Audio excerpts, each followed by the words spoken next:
네, 지금부터 12 선지자의 영성, 요나서를 하도록 하겠습니다. 지금까지 어디 했는지 기억나시나요? 네, 차례대로 하게 되면 이제 호세아를 했고요. 요엘, 그 다음에 아모스, 그 다음에 오바댜를 했죠. 오늘 요나를 하도록 하겠습니다.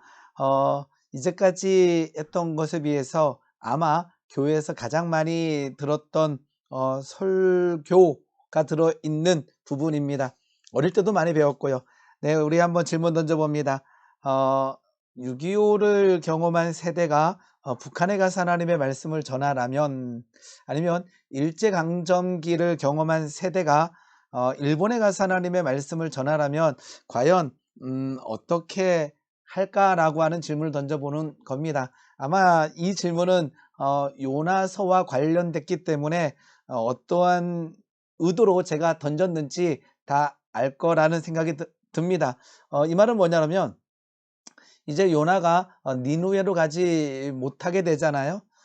그 이유가 참 여러 가지가 있는데 그 중에 하나가 니누의 땅은 벌을 받아 마땅하다라고 생각할 수 있다라는 거죠. 왜냐 그러면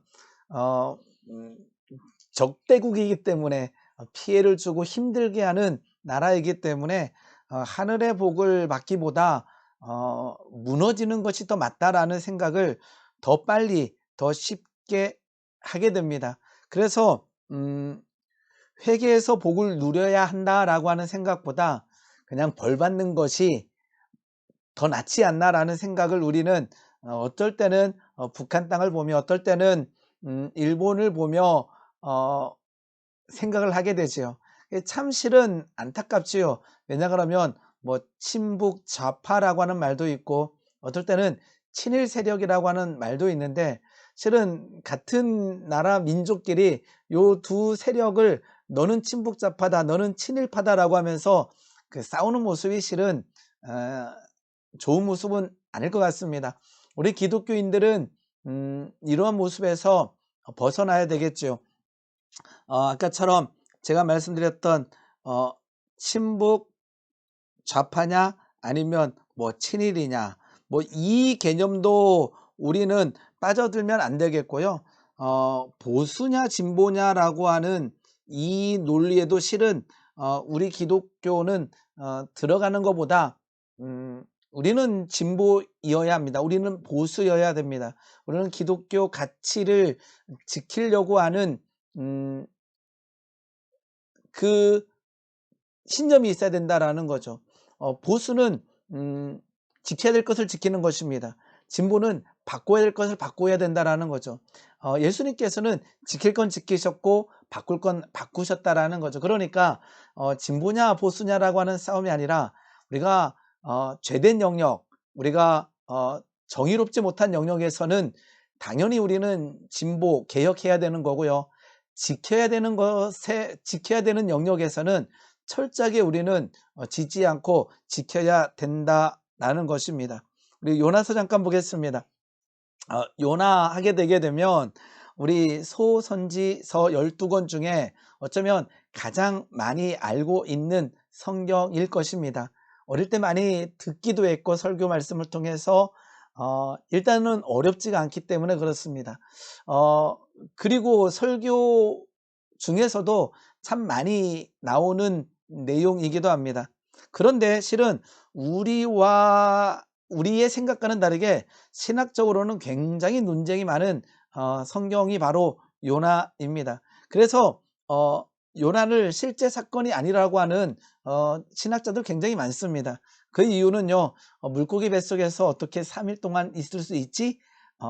저는 이제 물고기에 대해서 잘 모르겠는데 그들의 주장을 보게 되면 그 쓴 위액을 그 위액 가운데서 인간이 살 수 있나라고 하는 합리적인 의심을 던지는 거죠. 그 다음에 우리 성경에 보게 되면 그 니누의 성의 그 크기를 뭐 3일 동안 걸을 수 있는 그 크기라고 하고 있는데 그때 당시에 성인 남자가 3일 동안 걸어야만 하는 그러한 크기의 성이 과연 존재했나라고 하는 또 의심을 던지기도 합니다. 그리고 이제 우리 요나서 말씀을 보게 되면 우리 짐승들도 그 하는 게 나오잖아요.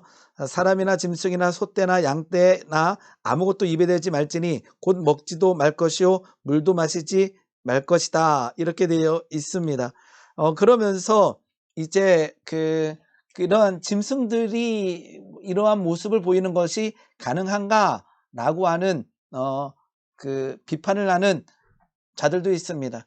그래서 요나 외에 다른 이름이 등장하지 않는 것을 이유 삼아서 교훈을 전달하기 위한 목적이지 실제 사건은 아니다라고 말하기도 합니다. 그런데 이제 우리가 믿는 하나님, 우리가 바라보는 성경은 과연 무엇일까라고 하는 질문을 그러면 이렇게 주장하는 신학자들에게 우리가 한번 던져볼 필요가 있다라는 거죠. 우리는 창세기 1장 1절을 보게 되면 태초에 하나님께서 천지를 창조하셨다라고 되어 있습니다. 실은 요나서의 기사와 표적보다 더 강력한 기적이죠. 흑암과 공허와 혼돈과 공허와 흑암의 깊음 위에 있을 때에 빛이 있으라라고 하는 말씀으로 세상을 창조하신 그 하나님 우리가 믿는 거죠. 그러면 아까처럼 뭐 이러한 어떤 이유들, 과연 인간은 물고기 뱃속에서 살 수 있는가? 실은 이것을 믿지 못한다면 말씀으로 천지를 창조하신 그 하나님의 능력을 과연 믿을 수 있을까라는 질문을 던져보게 됩니다. 마태복음 12장을 보게 되면요. 예수님께서 이제 대화하는 내용들이 나오는데 38절 보게 되면 이렇게 기록되어 있습니다. 그때의 서기관과 바리새인 중 몇 사람이 말하되 선생님이 우리에게 표적 보여주시기를 원하나이다. 이렇게 서기관과 바리새인들이 질문했을 때에 예수님께서 악하고 음란한 세대가 표적을 구하나 선지자 요나의 표적 밖에는 보일 표적이 없느니라. 요나는 밤낮 사흘 동안 큰 물고기 뱃속에 있었던 것 같이 인자도 밤낮 사흘 동안 땅속에 있으리라.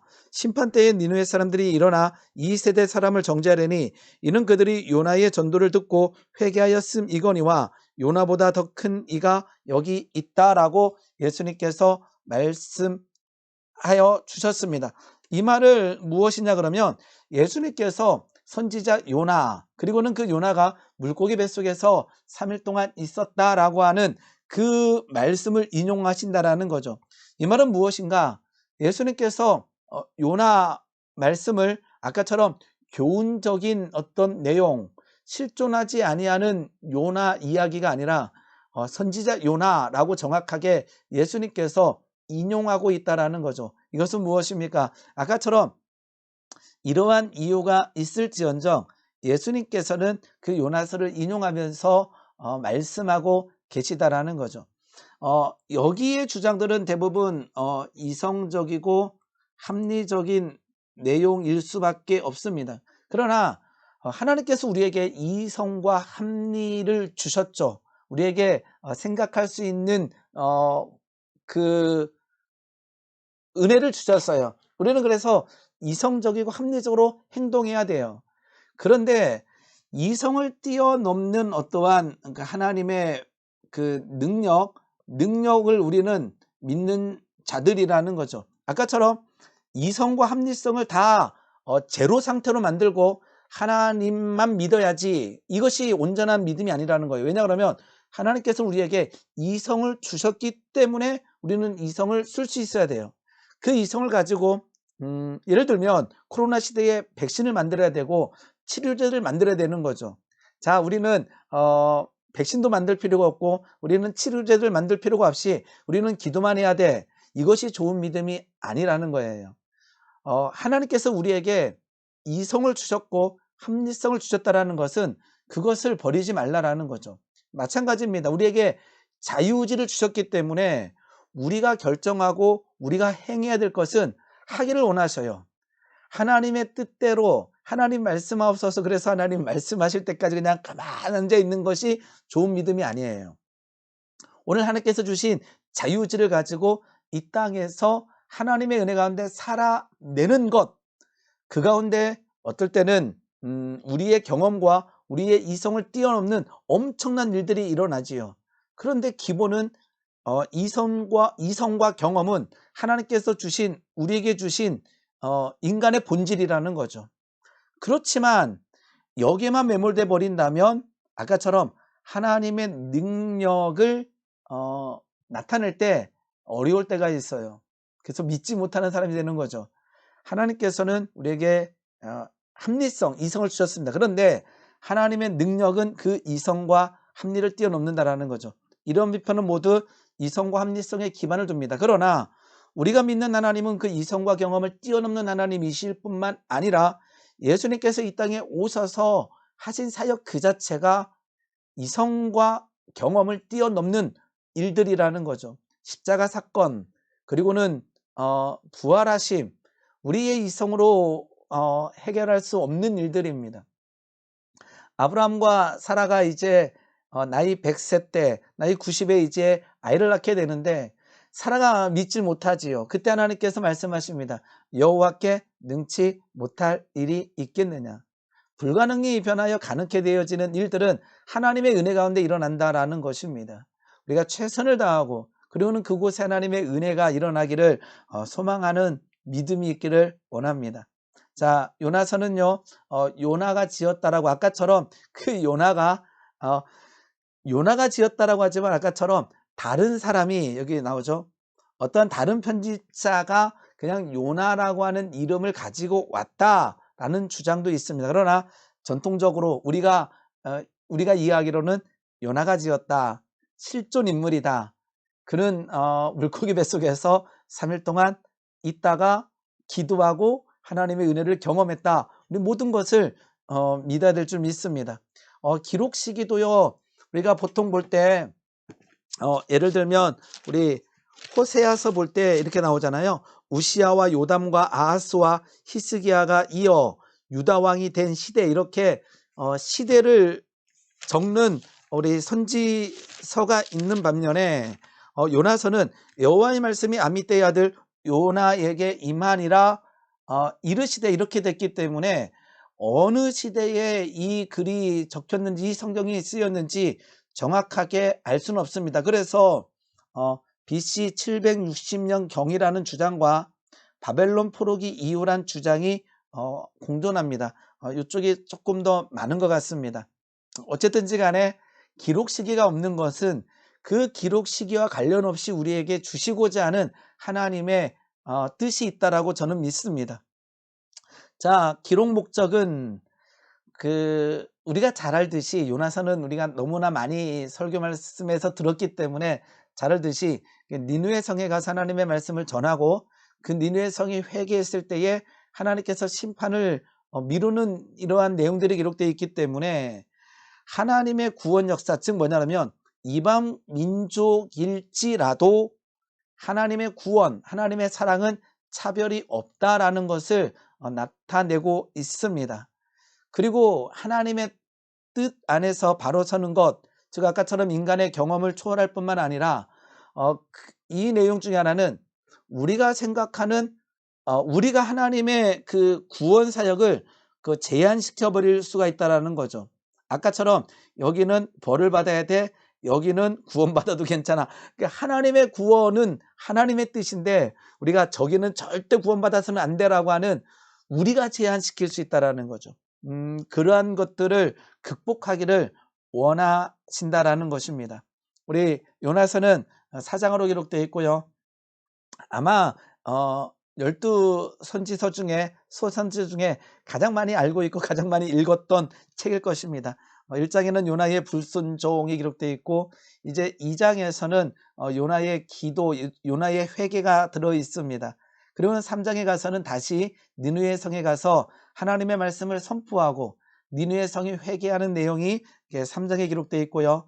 4장에 가서 이제 다음 한 번 더 하겠지만 4장에 가서 요나의 마음을 드러내는, 즉 요나가 하나님의 마음을 이해하지 못하는 내용으로 시작합니다. 요나가 매우 싫어하고 성내며 하나님께 싫어하는 내용들, 승질을 내는 거죠. 왜냐 그러면 저 니느웨 성 망해야 되는데 내가 그렇게 안 오려다가 와서 선포했으면 하나님의 말씀대로 돼야 되는데 그러면서 이렇게 불평하는, 그러나 하나님께서 하나님의 사랑을 나타내는 내용이 나와 있습니다. 이사야가 이사야 38장 보게 되면 히스기야 왕에게 가서 하나님의 말씀을 전하잖아요. 히스기야가 병들어 죽게 되었을 때에 하나님의 말씀이 이제 이사야에게 내려옵니다.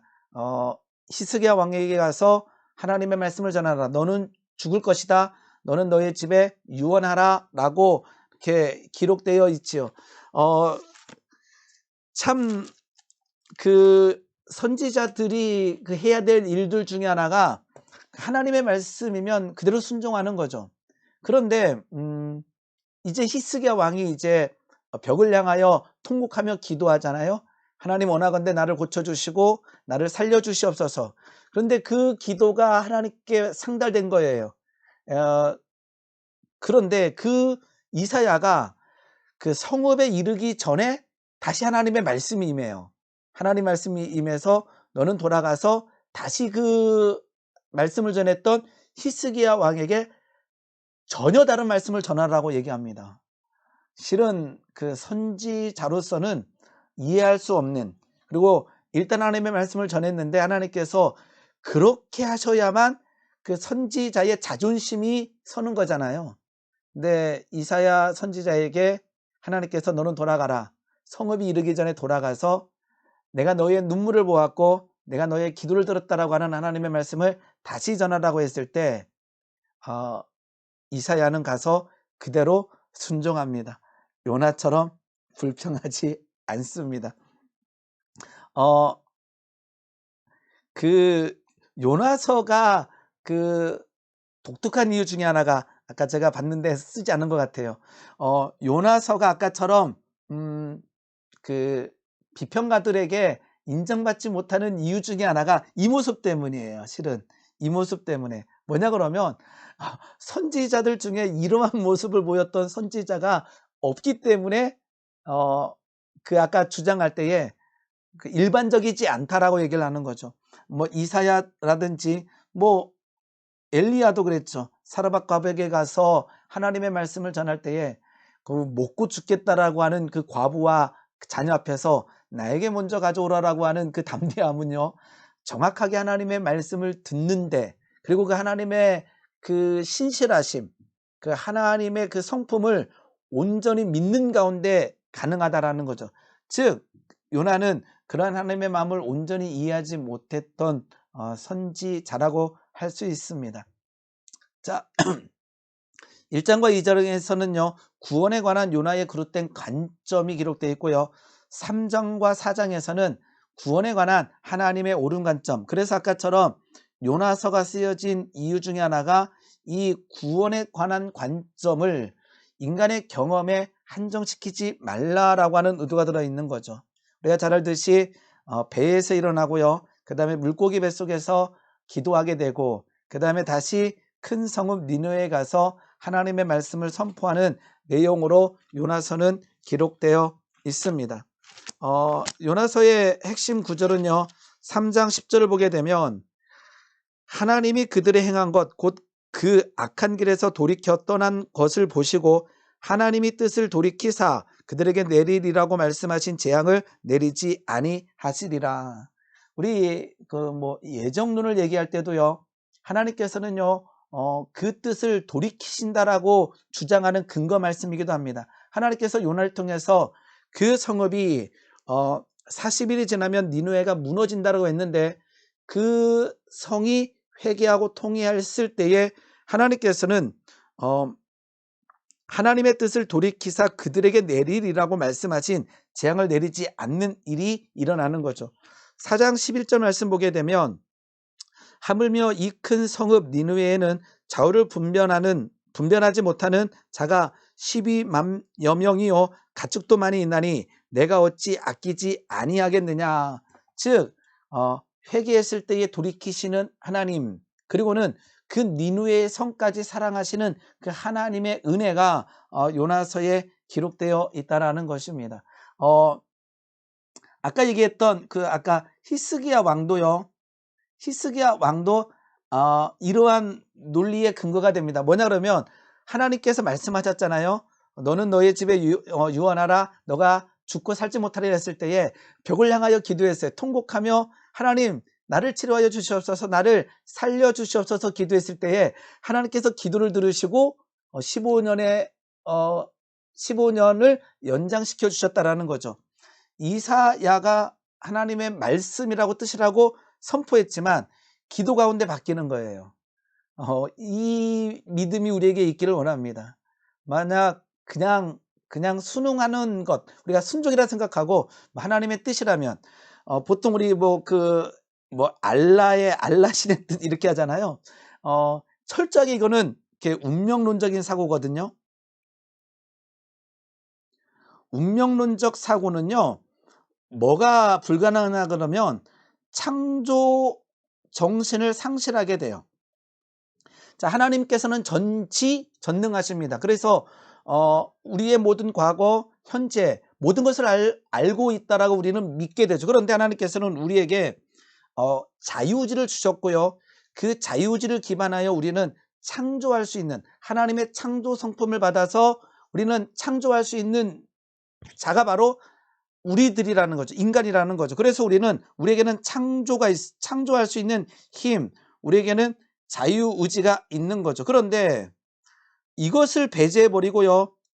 아까처럼 운명론적인 사고, 즉 신이 모든 것을 한다. 우리 그 기독교적인 사고방식이 아니에요.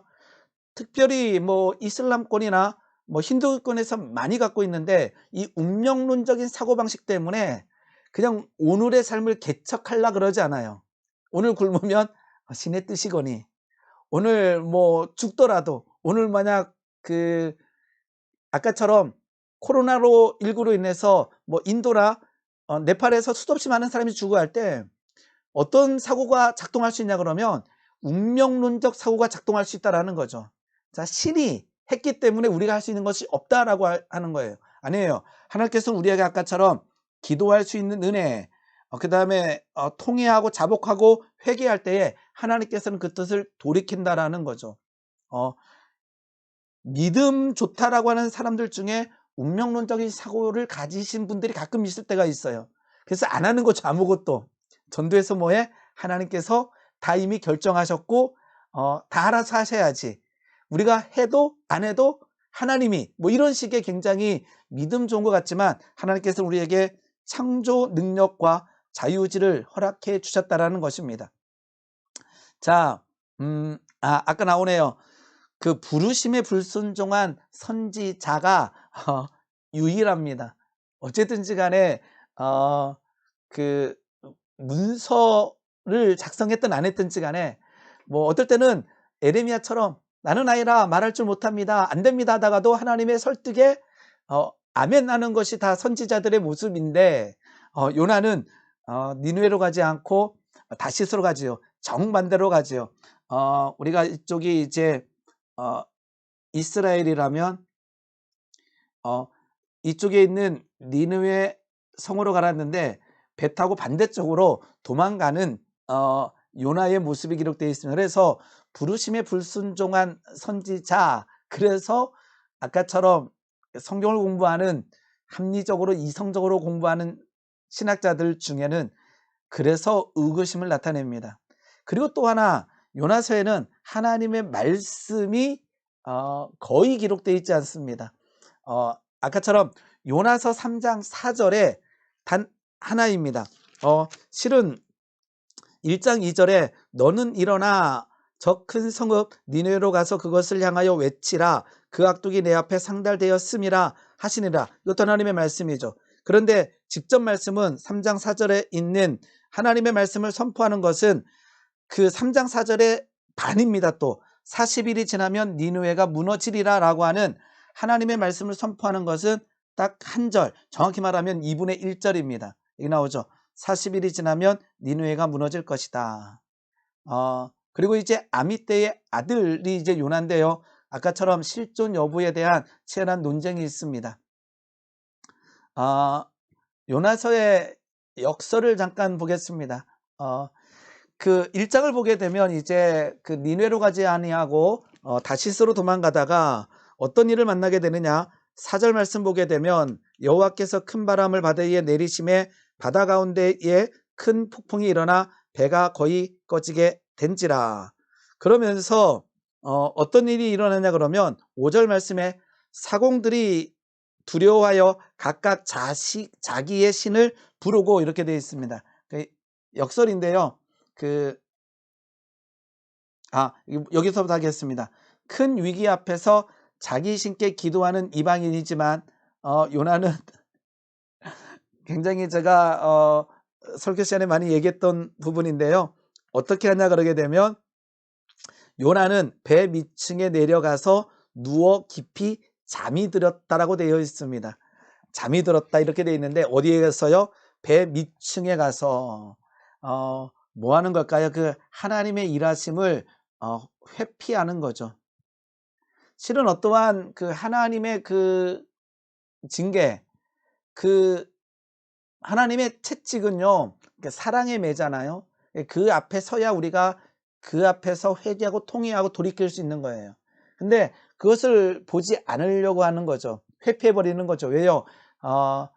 바다를 보면, 폭풍 치는 바다를 보면 자신의 죄가 깨달아질까봐 차라리 그 배 밑편에 가서 깊이 잠이 들어버리는, 실은 엄청난 능력입니다.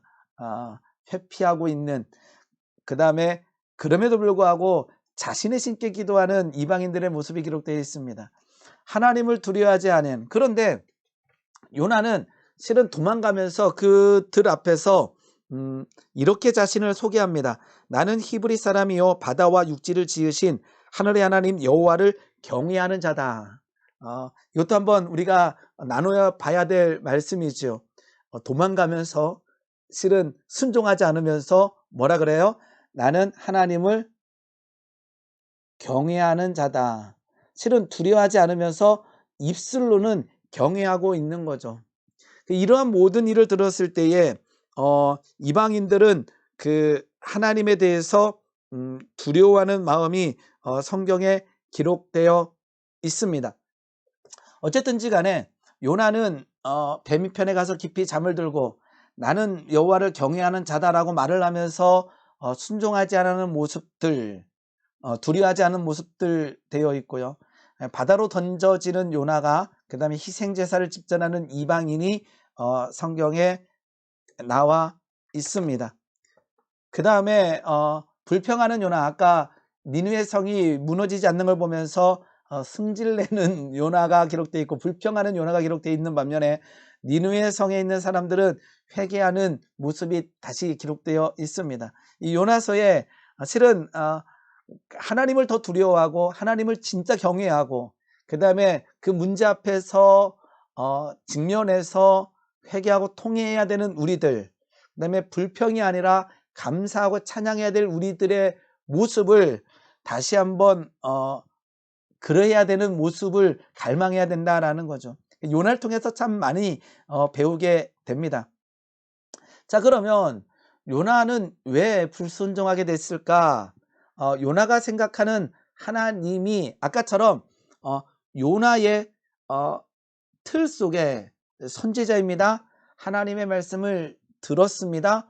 그럼에도 불구하고 요나의 어떠한 생각 속에 하나님을 가둬버리는 거죠. 이 말은 무엇인가?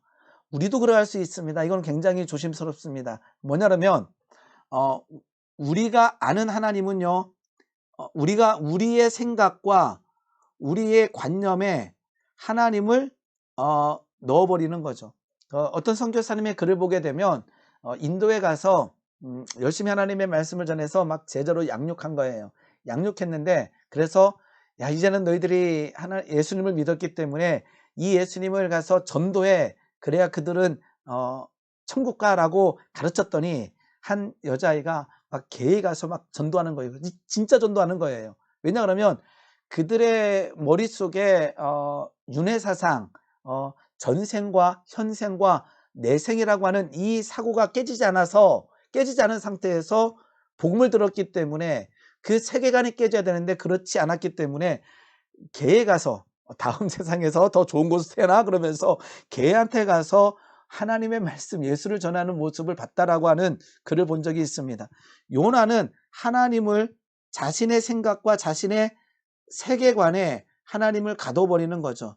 특별히 선민 사상에 기반하게 됩니다. 그것은 무엇이냐 그러면 이스라엘만의 하나님을 철저하게 믿고 있는 거죠.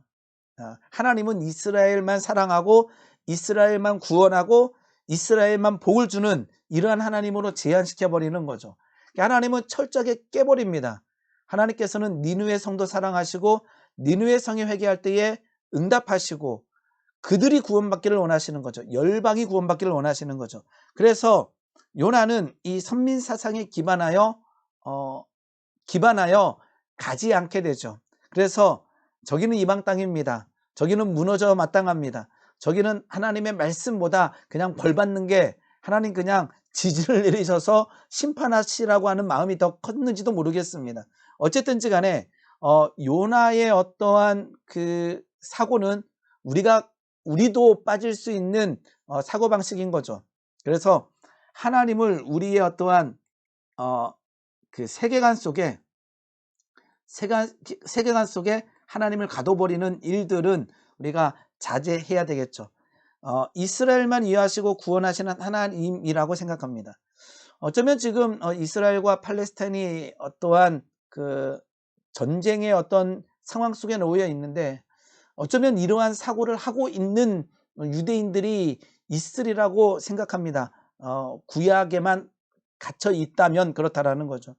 그래서 요나는요, 멸망당에 마땅한 니누에, 말씀을 들을 가치조차 없는 니누에, 그리고는 그냥 그 지옥의 불쏘시개 정도 여기는 이방인으로 생각하고 있다는 거죠. 그렇기 때문에 갈 필요가 없고, 그렇기 때문에 말씀을 전할 필요가 없고, 그렇기 때문에 구원보다 멸망을 원하고 있다라는 것입니다. 그런데 요나를 읽을 때마다 그는 선지자였습니다.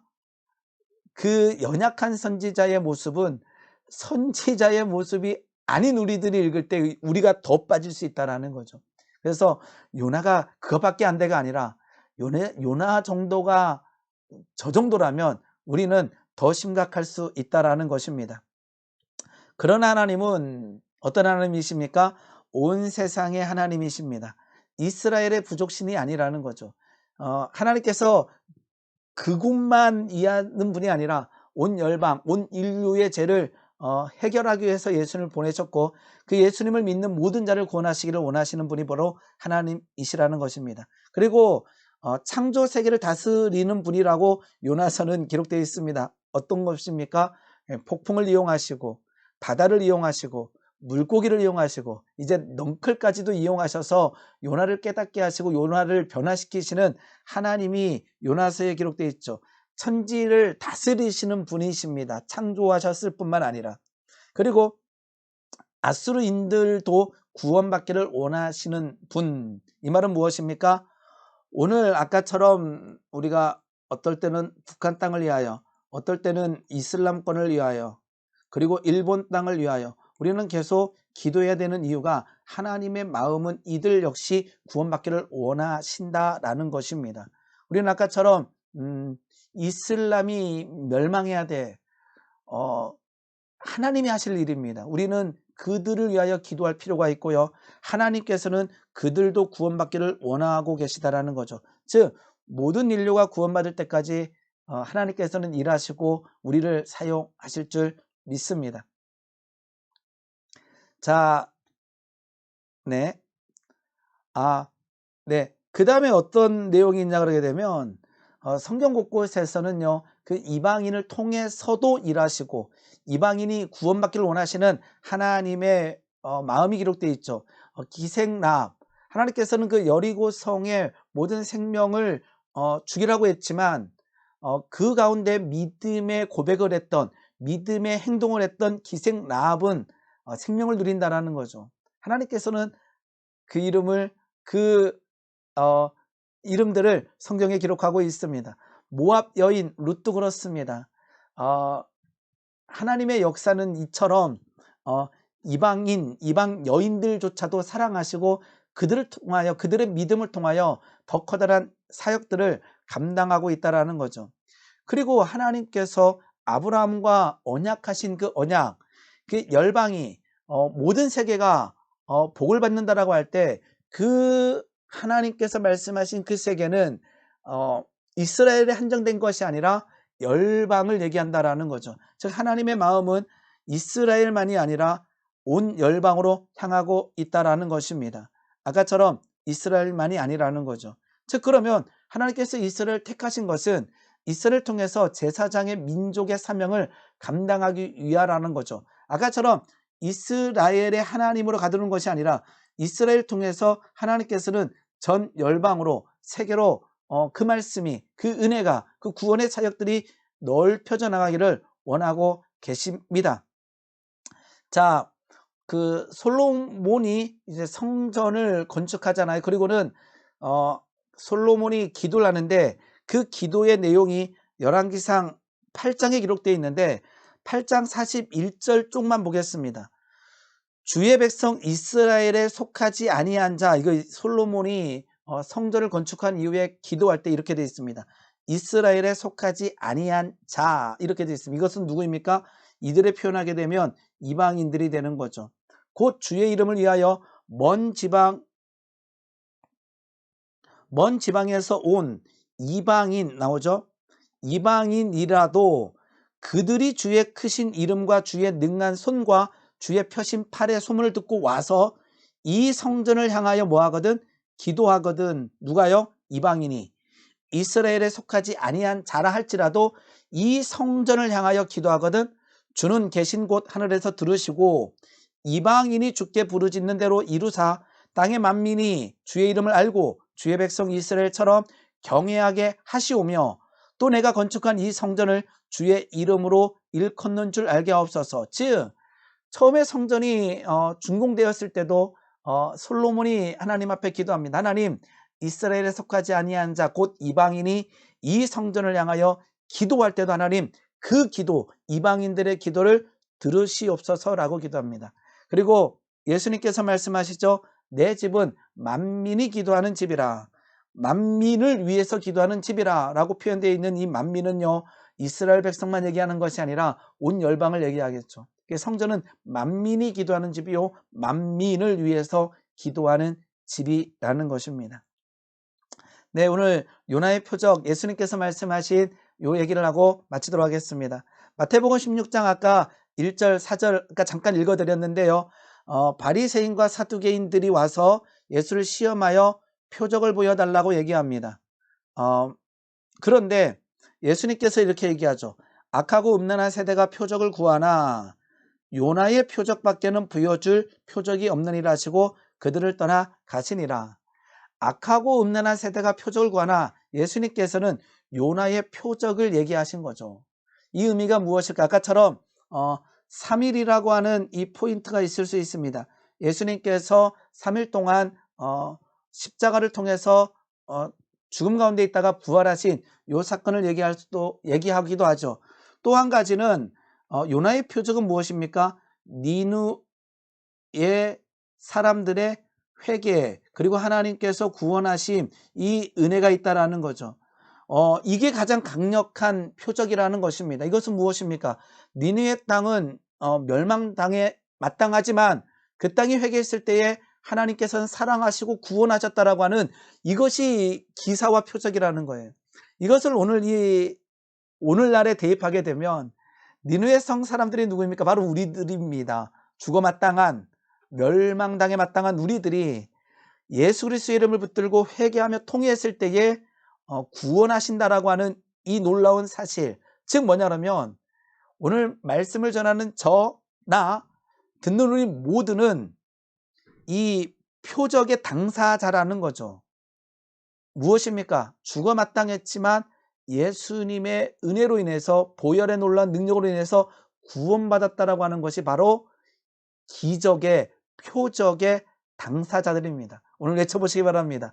내가 바로 표적의 당사자다. 내가 바로 니느의 성 사람들처럼 죽어 마땅했지만 예수님의 이름을 믿음으로 말미암아, 예수 이름을 믿음으로 말미암아 구원받은 기적의 당사자다라고 하는 거죠. 그래서 전도할 때 우리는 바로 우리 자신이 구원받은 표적의 당사자입니다. 그 은혜 가지고 오늘 하루를, 한 주간을 승리하는 주의 백성이 되기를 소망합니다. 오늘 여기까지 하겠습니다. 감사합니다.